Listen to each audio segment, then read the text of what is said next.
Trying to do this without my fishnet microphone. I'm not too sure what to do with my hands, but we'll figure it out. Hello fishy freaks, welcome to another Nature Pets and Aquariums video. My name's Holly, and in order for me to grow big and strong, I don't know what to do with my hands. And in order for me to grow big and strong, I need martial arts, some alone time, and staying out of direct sunlight. For Ben, he needs extra caffeine, heavy rock music, and good TV shows. And for Steve, he needs good knowledgeable staff, good food because he enjoys cooking, and for the tissue culture fridge to be properly organised. This is in the fridge. Should not be in the fridge. What I'm getting at is that every living thing, whether it's people or plants, has unique needs in order to survive. Just like the unique differences humans possess, aquarium plants hold a variety of contrasting lifestyles. And there are so many amazing plants out there, each with their own fascinating characteristics and behaviours, adapted to thrive in specific environments. I don't know what to do with my hands. I need, where is it? I can't. This is my emotional support microphone net, and I need it in order to know what to do with at least one hand. This one hand knows what to do. This hand can sort of figure it out along the way, okay? We can't do it without it. I tried to be normal, but it doesn't work like that, unfortunately. So this bad boy is back. Being a qualified horticulturalist with a deep passion for plants, I didn't feel like it was justified to squeeze all of this information into one video. So over the next few weeks, I'm going to break down the different categories of aquarium plants, explain how they grow, and share exactly what you need to do to help them flourish and become happy, functional members of plant society. Today we're kicking off with Epiphytes, some of the most versatile and low maintenance plants out there, making them very popular in the aquarium world. But just because they're popular and commonly seen doesn't mean you can't find some super cool varieties out there. I'll be showing you some of these today, but first, for those that aren't familiar, let me run you through what you need to know about epiphytes. Epiphytes are plants that grow on other surfaces like rocks, driftwood, or even other plants. The word epiphyte comes from the Greek word epi, meaning upon, and phyton, meaning plant. So it refers to how the plant grows, attached to other surfaces, rather than relying on soil to absorb nutrients. And while some can draw nutrients using their roots, they mostly prefer to absorb it directly from the water column. A very popular example of an epiphyte is Anubias. Native to Africa, Anubias is commonly found in dark shaded areas and has earned its name after Anubis, the Egyptian god of the afterlife, which is super cool. It's one of the most well-known aquarium plants, and it's loved for its hardiness and its low maintenance nature. Anubias features a horizontal stem from which roots and leaves grow, called a rhizome.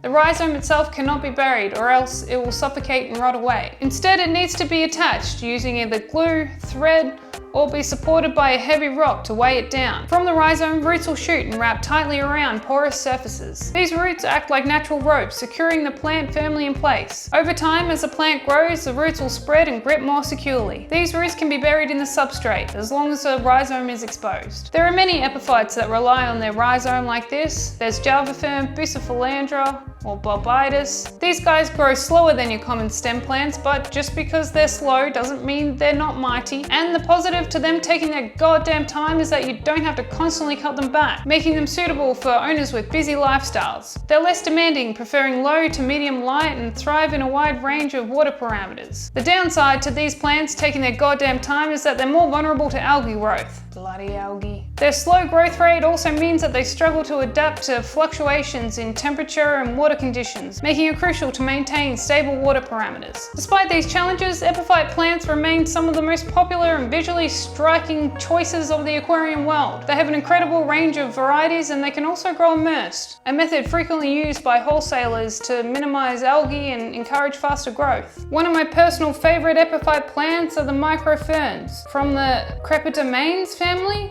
I have scoured the internet trying to find a video of someone saying this name, and no one is game enough to say it on the internet apparently. Crepidomanes? Creppies, that's what we're going to call them for the rest of this video, right? These beautiful little ferns look like they belong in a fairy tale and add a magical look to your aquarium. Another beauty from this family is Crepidomanes malabaricum. I think I nailed it. Its growth is almost moss-like in appearance, with these little lace-like leaves that grow no more than 3 centimeters each. It's one of the very few ferns that can actually carpet over driftwood or stone due to its creeping nature. And this plant is definitely going to make another appearance on this channel. I am in love with it. I'm thinking maybe an aquascape setup, I'm not too sure. Let me know if you'd be interested in that. The talk of this gorgeous underwater aquatic ferns has got me fucking pumped. How exciting is it that we get to live in a world with such beauty and be able to experience it firsthand in our home? Just making tiny little underwater jungles in your living room on an average Friday afternoon. It's special. And speaking of special, if you've stuck with me this whole time, then you're my kind of person. Plant nerd. And for that I shall reward your eyeballs with some Bryophytes.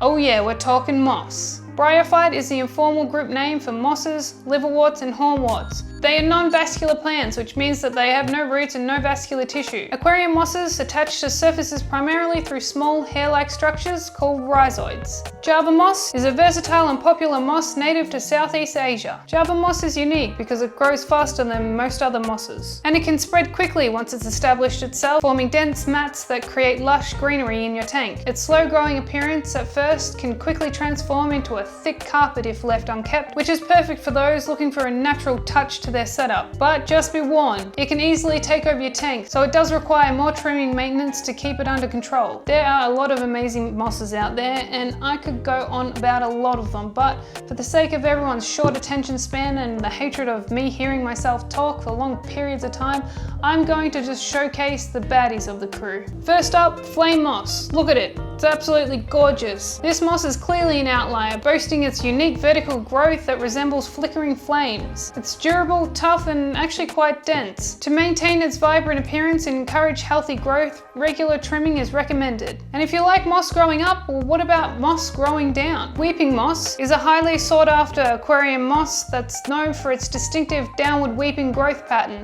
making it ideal for creating moss trees. Originating in China and introduced to the aquarium hobby in 2004, true weeping moss is relatively rare and actually often misidentified. To achieve this characteristic weeping effect, it's best to attach this moss and allow it to grow undisturbed. Next we have Fissiden moss. Fissidens fontanus, also known as phoenix moss, is a feathery aquatic moss hailing from the US of A. This plant is adaptable and virtually maintenance free once it's taken root. We once had a decommissioned tank that just sat out the back of the store for over a year. Then last year we filled it back up only to find that the Fissiden came back stronger than ever. Like, talk about hardy. Some other honourable mentions are Christmas moss, peacock moss, and minipilia moss. However, minipilia actually doesn't belong to the mosses. It's a type of liverwort. Liverworts are non-vascular plants belonging to the phylum Marchianthiophyta, which are among the oldest plant species on Earth. Unlike mosses, liverworts produce both sexually and asexually, often using special structures like gemicups. Like most epiphytes, they grow slowly and thrive in low to medium light. Compared to mosses, liverworts have a more rigid or structured appearance. A popular example is Riccia fluitans, which forms floating or anchored mats in your tank. It has a more flattened, branching structure that can resemble small, clump-like leaves. However, it's worth noting that Riccia is naturally inclined to float, making it somewhat hard to control and a bit of a pain in the ass. If you want to use it as a carpeting plant, it requires a bit more determination. You'll need to frequently trim it and secure it to rocks or mesh to keep it in place, as it tends to float away if not properly maintained. Another example of liverworts, as previously mentioned, is minipilia, native to Southeast Asia. It prefers still water with gentle circulation. This is an example of what your tank can look like once minipilia has really started to kick off. However, we use a lot of CO2 to get this absolutely bustin'. And look at how gorgeous it is against a blood red rotala. Absolutely stunning. To wrap things up, epiphytes are a fantastic choice for anyone looking for low maintenance plants in their aquarium. They grow slower than stem plants, so you don't need to constantly trim them back, making them perfect for busy people. Plus, they have low light requirements, so you don't have to break the bank on high-end lighting systems. Something a bit more affordable will keep them happy. Epiphytes also don't require CO2 unless you want them to be absolutely roided up to the gills, aka for rapid growth, so they're great for low-tech setups. To keep them thriving, adding a little bit of liquid fertilizer to your maintenance routine will do. When adding them to your aquascape, try placing them in the foreground to prevent them from being overshadowed by your stem plants. They're perfect for adding a soft texture and a natural flow when nestled around rocks or driftwood, creating a smooth transition between your hardscape and your stem plants. This placement not only helps balance the elements in your tank, but also adds to the overall aesthetic, giving your aquascape a harmonious natural look. And that's all I've got for today. Next week I'll be covering stem plants. There's a lot to unpack there, so if you have any questions, get in early, hit the comments, and I'll do my best to answer you. Till then, keep touching moss and being weird.